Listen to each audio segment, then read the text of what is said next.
आज हम आपको बताएंगे प्रधानमंत्री नरेंद्र मोदी के वर्किंग स्टाइल के बारे में। हमारे पास प्रधानमंत्री नरेंद्र मोदी के बारे में, उनके वर्किंग पैटर्न के बारे में, प्रधानमंत्री के घर के बारे में कई सारी एक्सक्लूसिव जानकारियां हैं।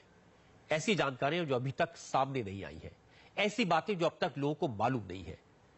वैसे नरेंद्र मोदी के घर से और दफ्तर से ज्यादा जानकारी बाहर नहीं निकलती, लेकिन आज हम आपको बताएंगे नरेंद्र मोदी के स्टाफ के बारे में, उनके खर्चों के बारे में। पहली बात यह कि प्रधानमंत्री बनने के बाद नरेंद्र मोदी ने अपने घर पर, दफ्तर में और सिक्योरिटी में आज भी वही लोग हैं जो मनमोहन सिंह के स्टाफ में थे। नरेंद्र मोदी ने जब अपने नए घर 7 RCR में शिफ्ट किया तो उन्होंने स्टाफ नहीं बदला। इंटरेस्टिंग बात यह है कि आमतौर पर नए प्रधानमंत्री न केवल घर का पूरा स्टाफ बदलते हैं, बल्कि सिक्योरिटी देने वाली एसपीजी का स्टाफ पूरी तरह बदल देते हैं।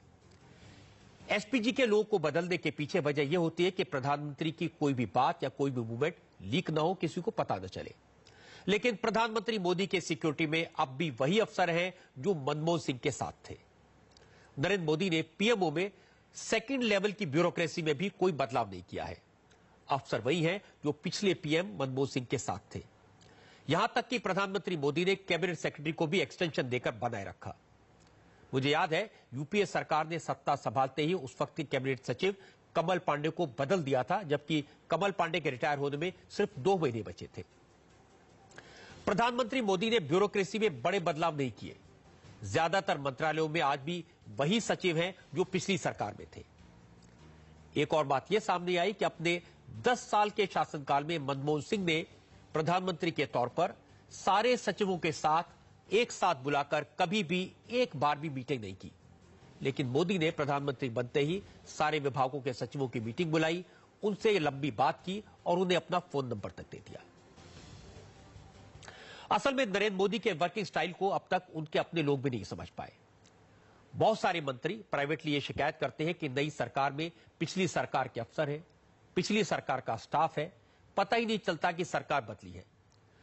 लेकिन मोदी गुजरात के दिनों से इस बात के कायल है कि अफसर बदलने की जरूरत नहीं होती, मंत्रियों को अफसरों से काम लेना आना चाहिए। नरेंद्र मोदी के वर्किंग स्टाइल की जानकारी से एक और बात पता चली। खर्चा करने के मामले में वो पूरे अहमदाबादी है। नरेंद्र मोदी अपने घर पर, अपने दफ्तर में खर्चा करने में काफी कंजूस साबित हो रहे हैं। ये बेहतर तरीके से समझने के लिए हम प्रधानमंत्री मोदी के खर्चों को पिछले प्रधानमंत्री मनमोहन सिंह के खर्चों से कंपेयर करते हैं। पहला उदाहरण यह है कि मनमोहन सिंह जब प्रधानमंत्री बने तो उनके लिए नई बुलेट प्रूफ BMW कार खरीदी गई। लेकिन नरेंद्र मोदी ने नई कार पर पैसा नहीं खर्चा। आज भी वो उसी पुरानी BMW कार का इस्तेमाल कर रहे हैं जिसमें मनमोहन सिंह चलते थे। नरेंद्र मोदी ने 7 RCR में शिफ्ट करने के बाद घर पर भी ज्यादा खर्चा नहीं किया। 2004 में जब मनमोहन सिंह प्रधानमंत्री बने तो उन्होंने 7 RCR के रेनोवेशन पर 1,18,51,841 रुपए खर्च किए। 2014 में नरेंद्र मोदी के आने से पहले इस घर पर 70 लाख रुपए खर्च किए गए। नोट करने की बात यह कि नरेंद्र मोदी ने न फर्नीचर बदला, न पर्दे बदले, न पेंटिंग बदली। हालांकि मनमोहन सिंह ने अपनी पसंद से रहने के तरीके के रेनोवेशन करवाया था, लेकिन मोदी ने मनमोहन सिंह के लाए हुए सामान को बिल्कुल नहीं बदला। उसी फर्नीचर का, उसी पर्दों का इस्तेमाल किया। उन्होंने खर्चा किया 7 RCR को हाईटेक बनाने में, फ्रेश पेंट कराने में और एक मीटिंग रूम बनवाने में। एक और इंटरेस्टिंग बात यह है कि मनमोहन सिंह ने 7 RCR छोड़ने के बाद जब मोतीलाल नेहरू मार्ग के नए बंगले पर शिफ्ट किया तो इस नए बंगले के रेनोवेशन पर भी 1,76,38,377 रुपए खर्च किए गए, जो मोदी के 7 RCR के मुकाबले काफी कम थे। आपकी अदालत में नरेंद्र मोदी ने बताया था कि मैं पक्का अहमदाबादी हूं, एक तरफ के टिकट में 2 तरफ की यात्रा करता हूं। उन्होंने यह भी बताया था कि कैसे अमिताभ बच्चन को 1 रुपया दे बगैर गुजरात के पूरे टूरिज्म का कैंपेन करवा लिया। अब भी वो न कार पर खर्चा कर रहे हैं, न घर को डेकोरेट करने में।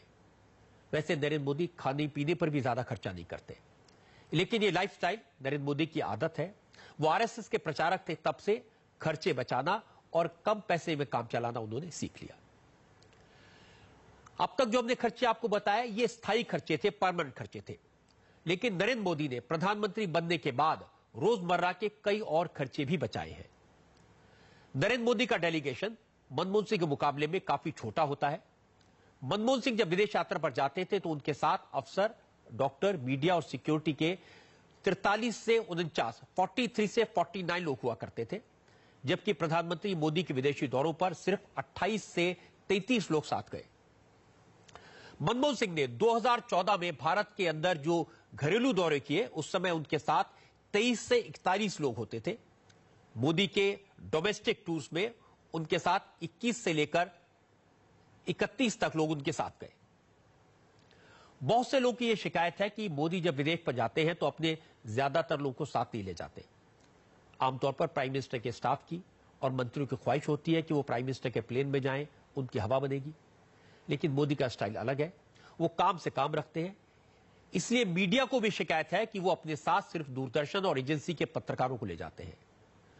असल में मीडिया को, पत्रकारों को साथ ले जाने की परंपरा पंडित नेहरू के जमाने से थी, लेकिन मोदी ने इसे खत्म कर दिया। अब आपको बताते हैं कि मनमोहन सिंह और नरेंद्र मोदी के काम करने के स्टाइल में क्या फर्क है। मनमोहन सिंह प्रधानमंत्री के तौर पर ज्यादातर वक्त 7 RCR में बने ऑफिस से काम करते थे, जबकि नरेंद्र मोदी अपने घर पर कम रहते हैं। हमने जब जानकारी निकाली तो पता चला कि 26 मई से लेकर 13 अगस्त तक 80 दिन में मोदी ने कुल 781 घंटे काम किया। मतलब ये कि हर दिन करीब 10 घंटे की ऑफिशियल ड्यूटी। इसके अलावा रिकॉर्ड बताते हैं कि नरेंद्र मोदी 4 घंटे एक्स्ट्रा काम करते हैं, यानी हर रोज उन्होंने 14 घंटे काम किया। नरेंद्र मोदी अपने आप को देश का मजदूर नंबर 1 कहते हैं। लाल किले से भी उन्होंने अपने आप को प्रधान सेवक कहा था। अच्छी बात है कि वो इसे करके भी दिखा रहे हैं। उनके साथ ही अमित शाह कहते हैं कि मोदी न सोते हैं न सोने देते हैं। मोदी के विरोधी भी मानते हैं कि नरेंद्र मोदी और उनकी सरकार के मंत्री दिन रात काम में जुटे रहते हैं। मुसीबत उन सरकारी अफसरों की है जिन्हें काम न करने की आदत पड़ गई थी। अब सरकारी दफ्तरों में बायोमेट्रिक सिस्टम लगाया जाएगा ताकि हर कर्मचारी का आने जाने का टाइम रिकॉर्ड पर आ जाए। जो लोग जनता के पैसे पर रहते हैं उनके काम की अकाउंटेबिलिटी होनी चाहिए। अच्छी बात यह है कि इसकी शुरुआत खुद प्रधानमंत्री से हो रही है।